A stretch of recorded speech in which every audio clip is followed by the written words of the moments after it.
I have my thread, so I'm going to start to thread the sewing machine, and I'm going to set my spool of thread on the back spindle. And notice I just set that there. But first we need to thread the bobbin. So to thread the bobbin, we're going to take our thread tail here, and we're going to wrap it around the bobbin clockwise. And we're just going to do that a few times just to give the machine a head start on winding the bobbin. So we wrapped it around a few times. Now we're going to thread it through our thread guide for the bobbin winding, and the thread rides just under the little groove here, and then we slide it over, and I notice I'm turning it on the bobbin winding spindle, because you want the thread wrapping around. It's like it's coming off counterclockwise, so when it winds, it's winding clockwise. So you want to make sure that your spool of thread is winding clockwise. Now remember to check with your sewing machine, the manual that comes with your machine, to find exactly where your bobbin winding spindle is, so that you're threading your bobbin correctly. Now we're ready to wind the bobbin, and as we talked about in the beginning of the chapter, in the chapter 1, before you start winding the bobbin, we have to unlock the button inside of our hand wheel. So we're going to do that now.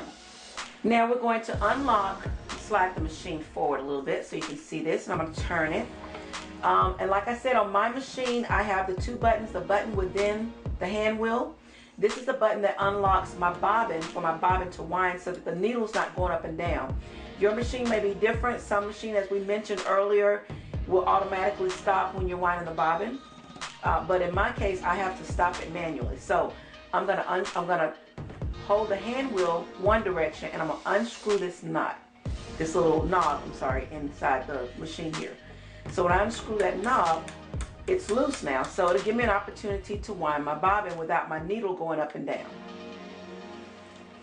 So now that the knob is unlocked, I'm gonna press the presser foot just a little, and you'll see my bobbin winding. Now, when the bobbin completes winding, it will automatically stop when the bobbin fills up with thread. So we're gonna watch for that.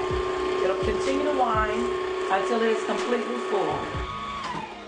And as you notice, when it got completely full, it automatically stops. See, I can press the presser foot, the knob is spinning, but nothing's happening because the machine is telling me, okay, the bobbin is full, so now it's time to stop. Now we're done threading our bobbin, so we have moved our bobbin winding spindle to the right. Now we're gonna shift it back over to the left. And also on my machine, we had unlocked the knob inside the hand wheel. So now I'm going to do the opposite, and I'm going to lock it back. And we're going to use our little clipping scissors, and we're going to clip the thread so we can thread the machine.